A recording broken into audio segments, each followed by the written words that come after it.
Hello students. तो आज हमें जो टॉपिक करना है उसका नाम है कैश बुक। देखो कैश बुक क्या है, क्योंकि इसका नाम समझना बहुत ज़रूरी है। तो कैश बुक एक ऐसी बुक जिसके अंदर आप कैश के ट्रांजैक्शन नोट डाउन करते हो। तो कैश बुक एक ऐसा लेजर समझ लो आप, जिसके अंदर आप कैश वाली ट्रांजैक्शंस को ही लिखते हो, कोई नॉन कैश ट्रांजैक्शंस नहीं आता। ओके, अगर आपको जर्नल एंड लेजर आता है तो आप इस चैप्टर को कंटिन्यू करो, अदरवाइज आपको ये स्किप करना पड़ेगा। पहले आपको जर्नल और लेजर सीखना है, फिर आप कैश बुक को करेंगे। ओके, तो कैश बुक में क्या है बच्चों, हम 2 कॉलम कैश बुक करेंगे। 2 कॉलम कैश बुक में क्या होगा, हम एक साथ रिकॉर्ड रखेंगे, कैश का भी और बैंक बैलेंस का भी, यानी कितना कैश हमारे पास आया गया, ठीक है, और दूसरा कितना बैंक के थ्रू पैसा हमारे पास आया और गया। तो कैश बुक का परफॉर्मा कैसे बनता है, सबसे इंपॉर्टेंट चीज तो पहले ये है बच्चों, देखिएगा।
तो बच्चों इसमें है क्या भाई, जो लेजर आपका आता है उसमें सिर्फ उससे एक फालतू चीज है, बस ये बैंक का कॉलम।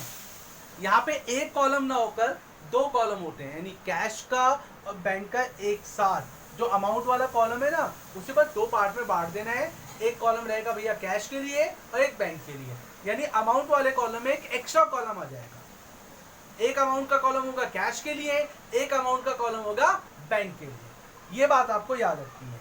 अब आते हैं कि इसमें जो सबसे इंपॉर्टेंट चीज है बेटा, ओपनिंग बैलेंस लिखना। इसमें क्या, किसी भी लेजर में सबसे इंपॉर्टेंट चीज जो होती है, write down the opening balance.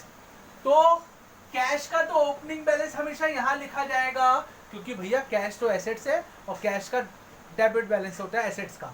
तो टू बैलेंस बीडी करके साल की पहली तारीख को आप टू बैलेंस बीडी करके ओपनिंग बैलेंस लिख दोगे, दिस वन। अगर बैंक का भी बैलेंस है, डेबिट बैलेंस है, दैट मीन बैंक का फेवरेबल बैलेंस है। फेवरेबल बैलेंस का मतलब है आपके बैंक में पैसे जमा है, तो उसको भी आप यहां लिख देंगे। लेकिन अगर बैंक का ओवरड्राफ्ट है तो बच्चों उसे यहां लिखना है,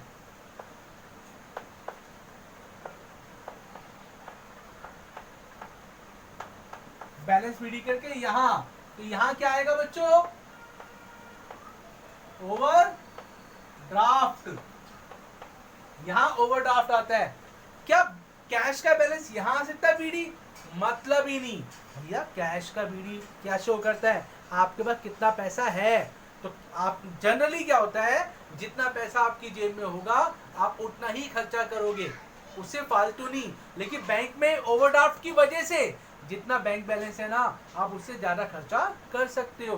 तो ये एक तरीके का नेगेटिव बैलेंस है ओवरड्राफ्ट की मैं बात करूं तो, ठीक है। तो कैश को मत भूलना, कैश का बीडी हमेशा यहां आएगा, ऑलवेज। ओपनिंग बैलेंस यहां लिखना है, बैंक का ओपनिंग बैलेंस यहां लिखना है, अगर बैलेंस हो। ओवरड्राफ्ट यहां लिखना है, ठीक है। अब इसमें पोस्टिंग करनी है आपको, एक नॉलेज के लिए याद रखिएगा। यहां कैश का इनफ्लो आता है, पैसा आना, पैसा आना बच्चों यहां आता है। दैट मीन्स इनफ्लो, और आउटफ्लो यहां आता है जाना, पैसा जाना, इस साइड रिकॉर्ड करते हैं। ये सिर्फ नॉलेज की बात है आपके लिए, वैसे तो आपको सिर्फ जर्नल एंड लेजर का सहारा लेना है। ओके, तो अब इसमें करते कैसे हैं ट्रांजेक्शन। फॉर एग्जाम्पल आपके पास कोई क्वेश्चन होगा, उस क्वेश्चन में से पहले पता कि आपको सब कुछ पढ़ना है, उसमें से जितने भी नॉन कैश ट्रांजेक्शन है ना, उसे आप स्ट्राइक आउट कर दोगे, काट दोगे, कह दोगे भाई तू नहीं जाएगा इसके अंदर। किसके अंदर?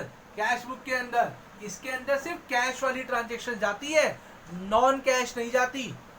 अब सवाल उठता है सर नॉन कैश, ये नॉन कैश ट्रांजेक्शन कौन सी होती है? बच्चों ऐसी ट्रांजेक्शंस जिसमें ना तो कैश आता है और ना ही जाता है, ऐसी ट्रांजेक्शन नॉन कैश ट्रांजेक्शंस होती है। लाइक एग्जांपल देखा जाए नॉन कैश के बच्चों, कौन कौन सा होगा? Credit sale and purchase, okay, outstanding की एंट्री, एक्रूड की एंट्री, डेप्रिसिएशन की एंट्री, यानी एक ऐसी एंट्री जिसके डेबिट साइड या क्रेडिट साइड में कैश और बैंक में से कोई एक भी ना आए, वो होता है नॉन कैश ट्रांजेक्शन। तो कुछ एग्जांपल मैंने आपके लिए यहां लिख दिए जो मोस्ट ऑफ द टाइम आते हैं बच्चों आपके, आपको ये नहीं लिखने हैं कैश बुक के अंदर, आप इसके बाहर नोट करके लिख देना, हाँ भैया ये ट्रांजेक्शन नहीं आएगा क्योंकि ये नॉन कैश ट्रांजेक्शन है। ओके, चलिए अब आते हैं इसमें पोस्टिंग कैसे करते हैं, अब उसकी तरफ आगे बढ़ते हैं बच्चों। देखो सबसे पहले मैं इसको हटाता हूं,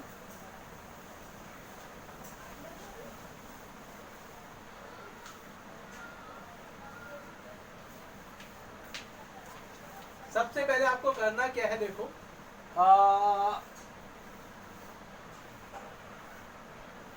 आपको अगर बैलेंस दिए हैं, फॉर एग्जांपल अगर आपको बैलेंस दिए हैं कैश का भी और बैंक का भी, तो बच्चों उसे यहां लिख दो।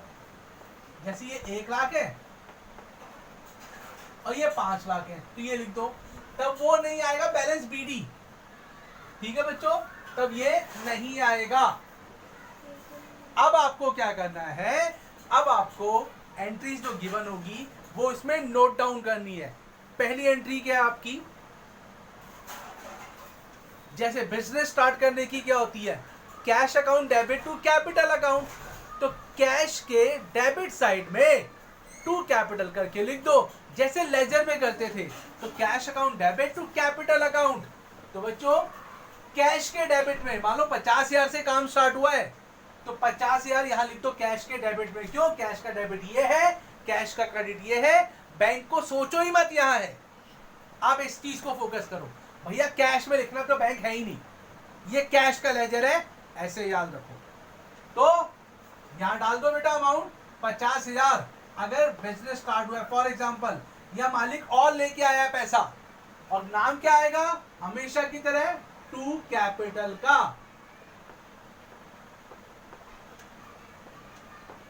अब नेक्स्ट, अगर आपको ये दिक्कत करता है तो रफ में एक काम करो बच्चों, एंट्री लिखो कैश टू कैपिटल। अब इससे मदद लो, क्या करने का है भैया, कैश और बैंक को ही देखना है आपको, तो कैश क्या हो रहा है यहां पर, डेबिट हो रहा है, तो कैश के डेबिट साइड पे जाकर अमाउंट लिख दो, ठीक है। और नाम किसका लिखते हैं याद है आपको, डेबिट में नाम आता है क्रेडिट वाले का और क्रेडिट में नाम आता है डेबिट वाले का। तो आप सोर्स बताइए जी, ये 50,000 आया है, कहां से आया भाई, सर कैपिटल से आया है, मालिक ने डाले पैसे, ये लिख देंगे आप। नेक्स्ट ट्रांजैक्शन, अगर आप फर्नीचर खरीदते हैं, अगर आपने फर्नीचर खरीदा तो एंट्री क्या होगी भाई, चलिए furniture account debit to cash account furniture account debit to cash account. तो भैया इसमें कैश क्या हो रहा है उस पर याद रखिएगा, उस पर फोकस कीजिए। तो कैश हो रहा है क्रेडिट, तो इसका मतलब ये क्रेडिट साइड में लिखा जाएगा। अमाउंट ले लेते हैं 10,000, तो कैश के क्रेडिट में 10,000 लिख डालो बच्चों, ओके। लिख दिया। अब एंट्री थी फर्नीचर टू कैश, नाम किसका आएगा, भूलना नहीं, क्रेडिट में नाम डेबिट वाले का होता है। तो फर्नीचर टू कैश है तो फर्नीचर डेबिट हो रहा है, तो भाई फर्नीचर मतलब यहां आप दिखाओगे कारण, किस कारण से पैसा जा रहा है, बाय फर्नीचर। अकाउंट, तो बच्चों आप ये चीज लिख देंगे। अब दिक्कत होती है तो कोई नहीं, आप एंट्री लिखो, पोस्टिंग कर लो, लेकिन हमेशा मैं एक चीज बोलूंगा बेटा, दिक्कत थोड़े टाइम की होती है, आप मन में सोचकर पोस्ट करो, वो बेटर है। लिख कर करोगे अच्छा होगा, मना नहीं करता, लेकिन टाइम वेस्ट होगा, पेपर में टाइम लिमिटेड है आपका। तो देखिएगा, अगर आप एंट्री बनाकर लिख के देखना चाहते हैं तो कैसे करोगे बच्चों, फर्नीचर टू कैश।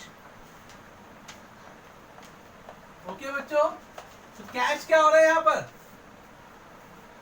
कैश क्या हो रहा है यहां पर, क्रेडिट हो रहा है, तो कैश के कई साइड में आप फर्नीचर लिख देंगे। ठीक है, वेट कीजिएगा एक सेकेंड।